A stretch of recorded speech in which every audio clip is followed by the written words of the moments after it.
Thanks for coming. I'll kick it off with a few remarks and then we'll open it up for questions. As we concluded the 17th special session in the history of North Dakota, I want to lead with gratitude.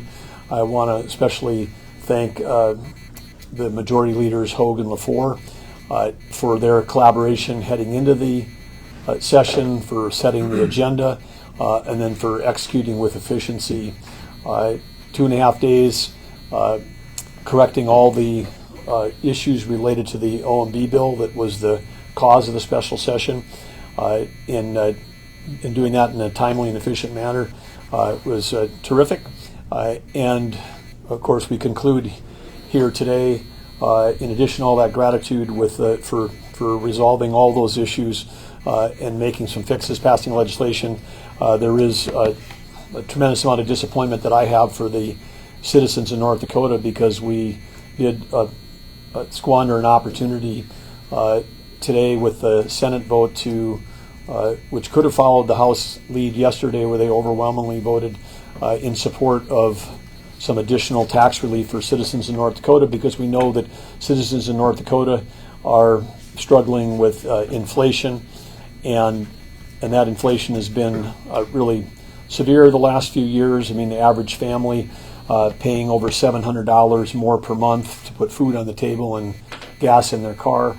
And of course, anyone that has got savings in a savings account, the number may still have the same number when you read your bank account, but inflation, like a thief in the night, has gone in and taken perhaps as much as 30% of the buying power away from individual savings. So if there was a time to provide relief to hardworking North Dakotans, and this was targeted for wage earners, and again, we have lots of small businesses in North Dakota that file as individuals, and so when we talk about individual filers, that can include small businesses that are job creators in our state, and we could have provided tax relief for them. In addition, because of the way this was structured, by raising the threshold for the number of people that are included in that zero tax bracket, it actually saved taxes for anyone. Because if you're a couple, two working family where one's working as a truck driver, the other one's working as a teacher, and your combined income was over $100,000, at that married filing jointly limit of the first $100,000 of their income would have been $0. And so this would have helped not just the 50,000 estimated people that would have been moved into the zero tax bracket, but would have helped everybody. And of course, we're fortunate to have been able to consider that, and considering that tax package, because we did, when the legislature left last spring, they had a forecast. In the months of May and June, we exceeded that forecast between additional revenue and turnback by nearly $300 million. And so the proposed bill that was voted today was an up or down vote. Do we want to give people in our state dollars back that they've paid in? That's what it was about. It wasn't about procedure. It wasn't about policy. It wasn't about, is this the right time? It certainly wasn't about, do we have enough reserves, because our reserves are overflowing. I mean, we had set with a record ending balance, nearly $1.5 billion, close to $400 million unobligated in another second checking account called the Strategic Investment Improvement Fund, SIF. And so between the two of those, and then we're over reserved in all of our rainy day funds, and then we're double reserved because we reserve for K-12 both in Foundation Aid Stabilization Fund and in the rainy day fund. And so we've got billions in reserves. We had billions in cash sitting around from ending balances, and this $46 million represents literally, it's less than 2 weeks revenue that we're bringing into the state right now, probably closer than 1 week during some weeks, these high thing. There's 104 weeks in a biennium, and with a couple billion in cash laying around, if we can't figure out how to give 1 week's of revenue back to the citizens in North Dakota, again, I guess I would just have to say extreme disappointment on behalf of the citizens that we couldn't find our way, because in the end we had 16 Republican senators that voted for the tax relief, and we had 27 that voted with 4 Democrats to vote it down. And I guess to say on behalf of the citizens that that could have that could certainly use those dollars. That's disappointing to me. But with that, I'll stop and take questions. There were some questions about whether we should have more time from citizens and other groups to put input instead of trying to rush through the bill. What would you say to that criticism? I think it's completely unfounded criticism, because this was not a time-constrained special session. The legislative leadership asked me to call them back. When the governor calls them back, there's no time constraint. They could have stayed another day, another 2 days, another week if they needed time to sort this thing out. And so it was not a time constraint. And in terms of citizen vetting, the idea of having a zero tax bracket was discussed for 4 months. And all this did was raise the limit a little bit to move more people into the zero tax bracket. That's not really a policy change. That's just like that's a very simple mathematical change. And in a time of inflation, with everybody getting raises, we create tax relief. People get raises. It pushes them back into pushes them out of a zero tax bracket and back into a tax paying bracket. So in many ways, moving this thing up would have just kept us up with inflation. So to my knowledge, it didn't. To my clear view, this did not require more input than we had during the 4 months last spring, because it wasn't really changing anything. It was just trying to follow through with all the legislative intent, which is part of a larger issue of workforces. How do we become like the 7 states that have no income taxes, so we can compete to get workforce in our state? Because we have energy producing states like Alaska, Wyoming, and Texas that have zero income tax, and we have a neighbor, South Dakota, which has zero income tax. And we have an opportunity to attract people to come to our state, because that's one of the first things they ask about when they get a job offer. Is a job offer now in a state with income tax or not income tax? It's a competitive advantage. The world has changed in the last 20 years, and this is workforce has become the new form of competition. And anything we can do that helps us attract workforce helps the economy of our state. When we fill the 30,000 jobs in our state, our economy is stronger. And then we generate more sales tax, we generate more corporate income tax, we generate more of everything that is helpful to the state. So we want to make sure that we keep the eye on workforce, and this was definitely something that supported workforce, and it supported working families who are also faced with high bills relative to child care. And so this kind of relief that you give them tax relief, they can use it for whatever they need to help, whether it's putting food on the table or paying for child care. This is definitely this was a working family tax relief missed opportunity. The PERS board was another topic that, as you know, got a lot of discussion. How will you approach your appointees to the PERS board, and will there be any conditions on those appointments? Well, there certainly is part of the PERS appointees.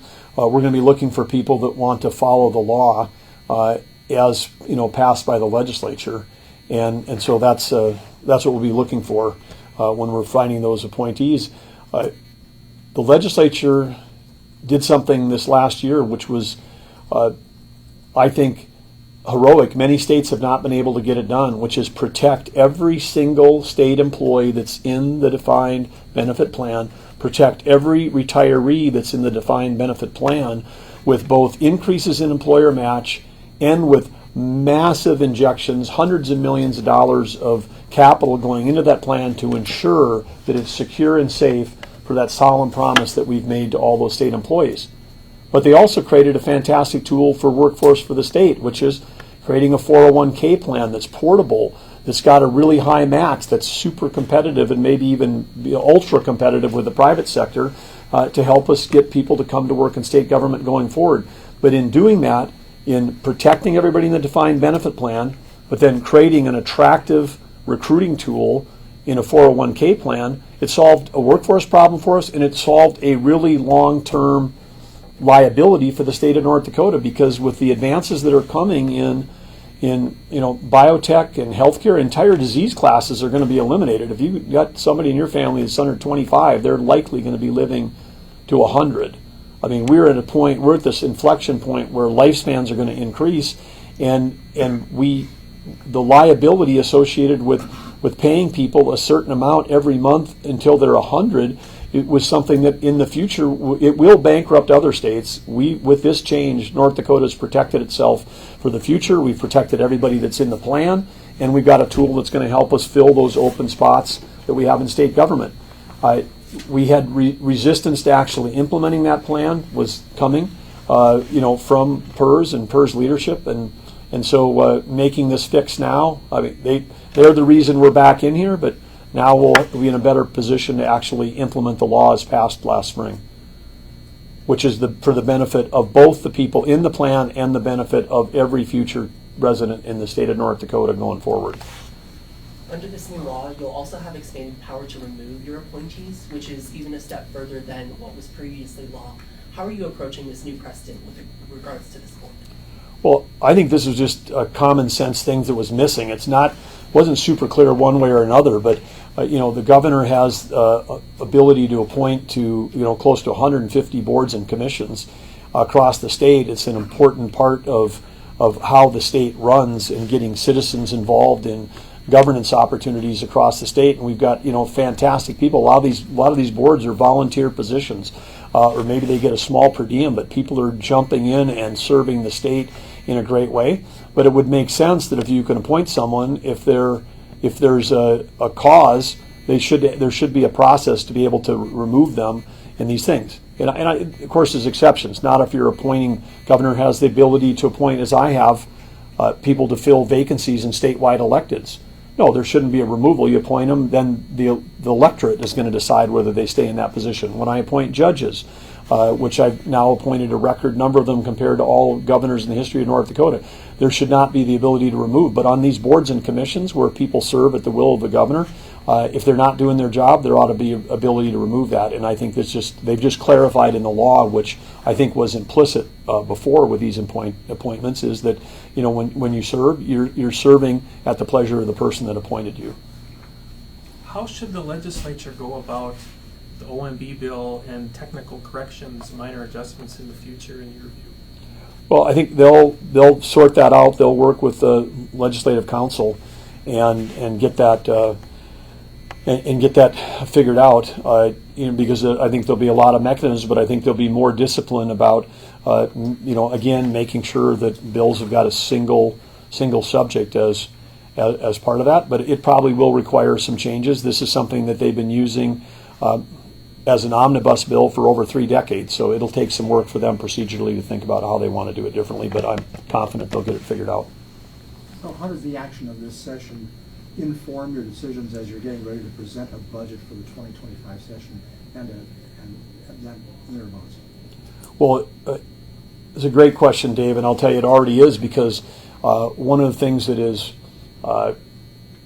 been a frustration from the executive branch is it was only in recent years we came up with 2 forecasts. There used to be 1 forecast for the whole state.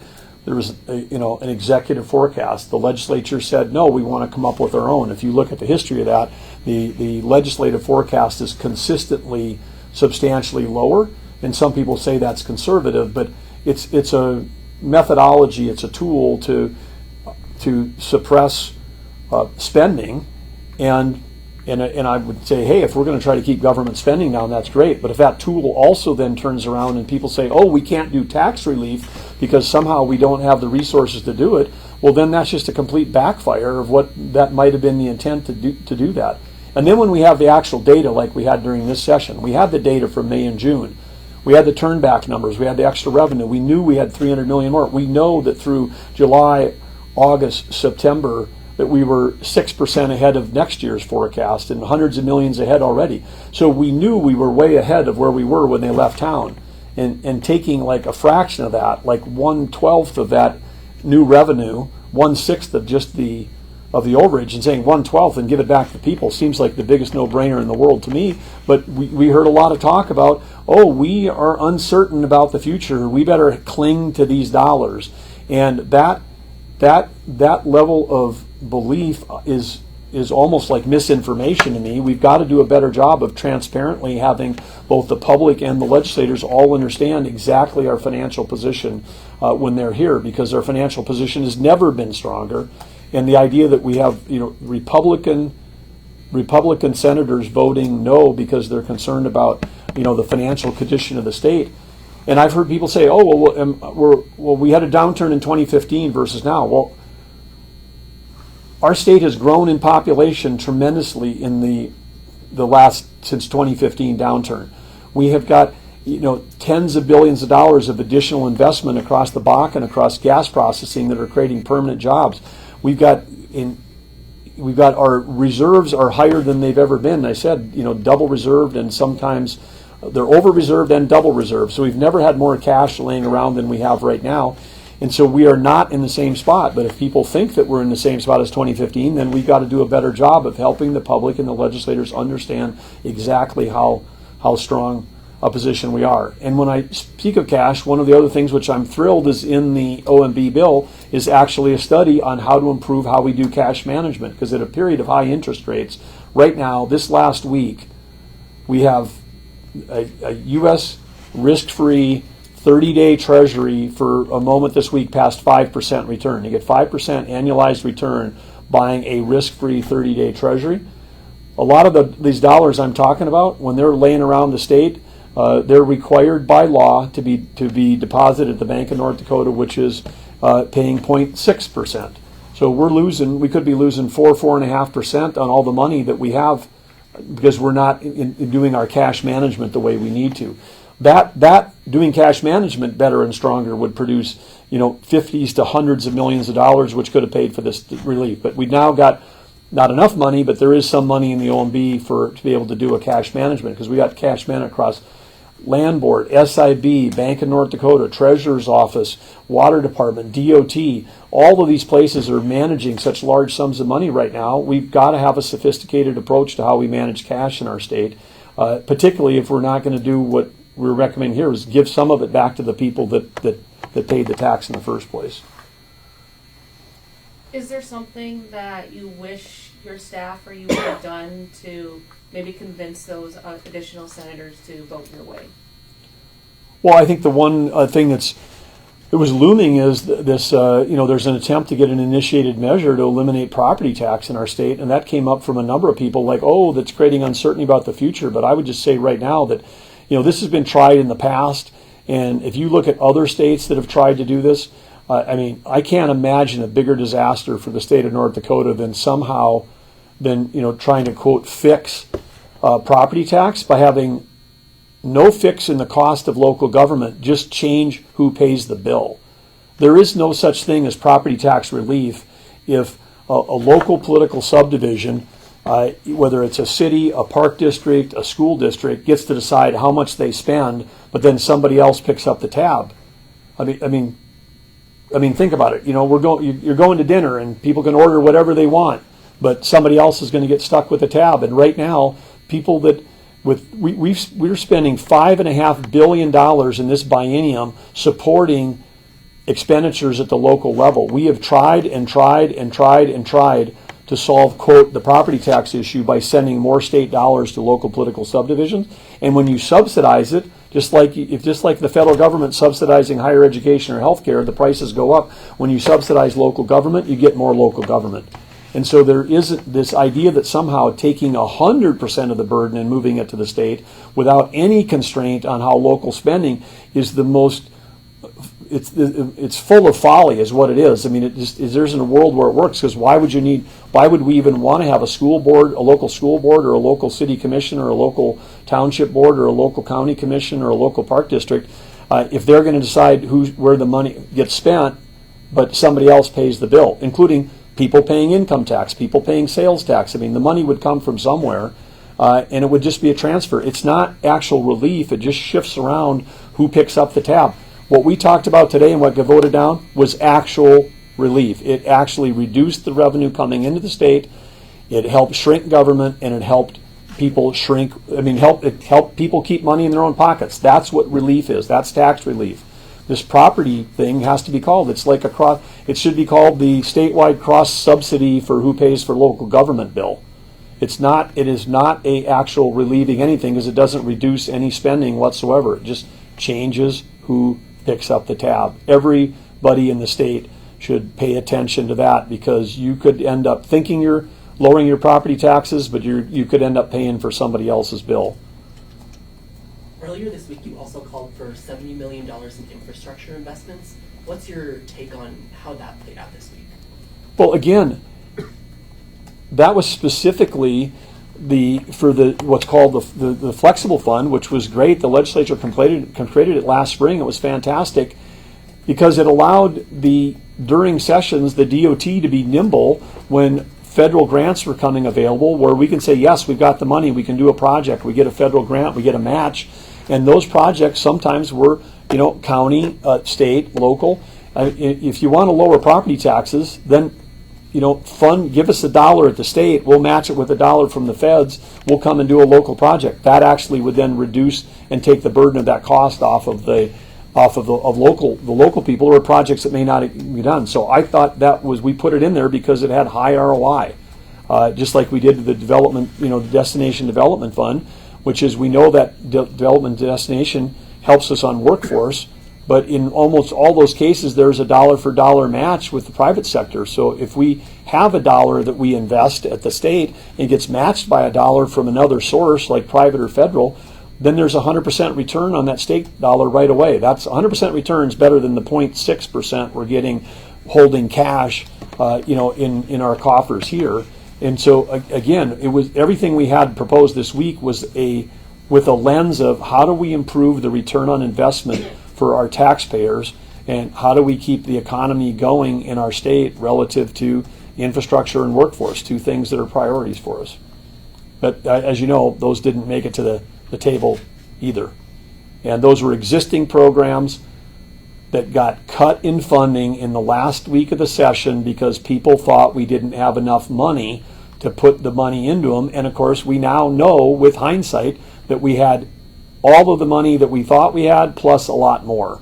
And so again, back to April's question about the vetting, decisions were made to cut those two programs back because people thought there was a scarcity of resource in terms of financial resource, and there wasn't a scarcity then. There's definitely not a scarcity now, and so we were just advocating for what was part of the original budget.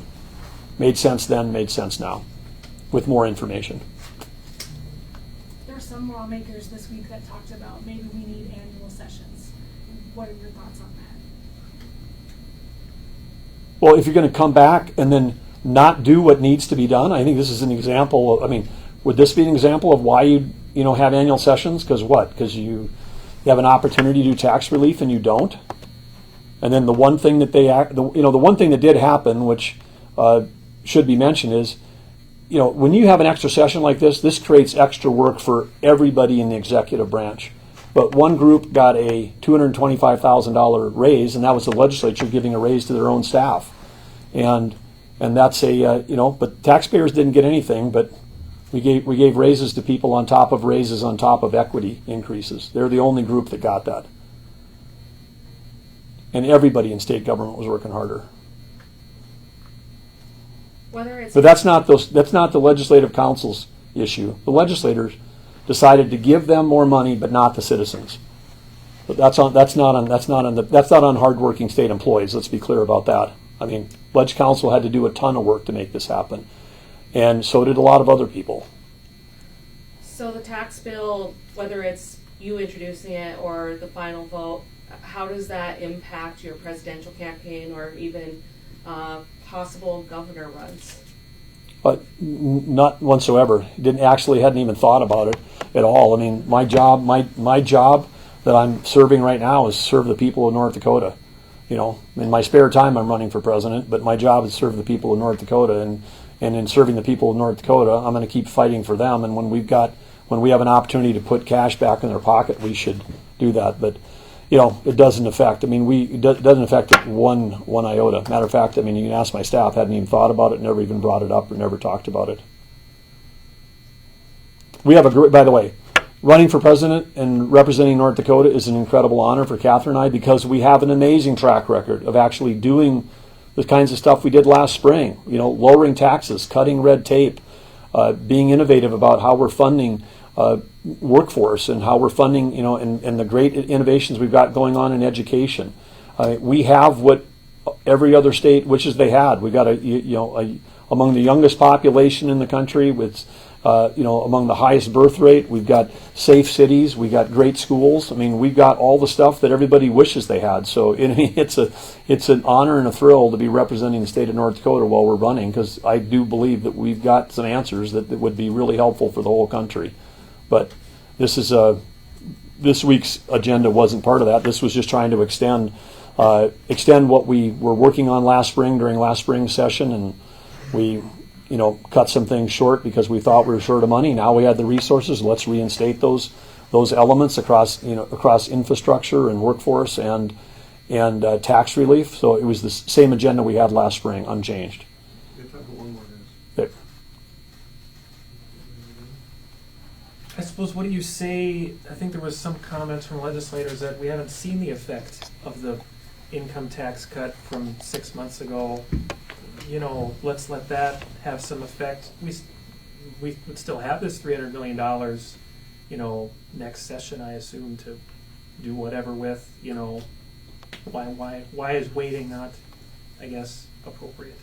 I heard that, and I was very confused by that we haven't seen the effects yet, because I think that it's like, talk to the people. I mean, listen to what the 16 people in the Senate that voted. I think 15 of the 16 people that voted for this tax relief bill have a child under age 18. They talk to parents. They know people that say, "Hey, I can't afford the $120 for my kid to play volleyball." They know when they're dropping their kids off that how they're being squished by inflation. They understand that, and this idea that somehow the citizens are going to understand when we say, "Oh, let's just take another couple years and let a process play out," when everybody in North Dakota either should know or does know that we have billions of dollars of cash sitting around, and that every month right now at these prices we're so far ahead of forecast. Every month we're just stockpiling excess revenue right now. And in the second year of the biennium, the forecast is at $60 a barrel of oil in the forecast. So it goes down in the forecast. So, the chances of us exceeding the forecast in the second year are incredibly high. You'd need, if we're $15 more per barrel above the $70 in the forecast every month right now at $85, that means that in year 2 we'd have to have sustained months at $45 a barrel. Anybody want to take that bet when the world's on fire that we're going to see that? I don't think so. And so this waiting thing, it's not the answer for people that are having trouble making ends meet right now. We can do something. The state does not utilize property taxes. That's a local thing. Local city governments set the mills. City governments, park districts, school districts, they set that. The state tries to come in and send somebody else's tax dollars to help pay for it, but that's a local thing. That's a local thing. If you have a property tax issue, if you're reading any about this article, if you have a property tax issue, go to a city commission meeting, go to a school board meeting, go to a park district meeting. Find out where their mills are, how much they're charging, how they spend their money. Do that. The state of North Dakota collects income tax. This is something that we as a legislature can do and have the ability to do, and we've got a super majority in our party that says they believe in income tax relief. We have the ability to do that. We don't have to wait. We don't have to wait for a study. We know over the course of history, if you let people keep more money in their pocket, they can decide how to invest it in their families, in their communities, in their education. They can do it. And we shouldn't be just letting cash pile around here, particularly when we're not investing it wisely for the citizens when we have it. So anyway, I think what do they call that? A red herring, of like, oh, we got to wait. It's sort of a process thing, a process question. This is a process. This is like, do the right thing for the citizens of North Dakota. That's what's guiding our decision. Okay, with that, thank you all for coming today, and hope you have a great rest of your day.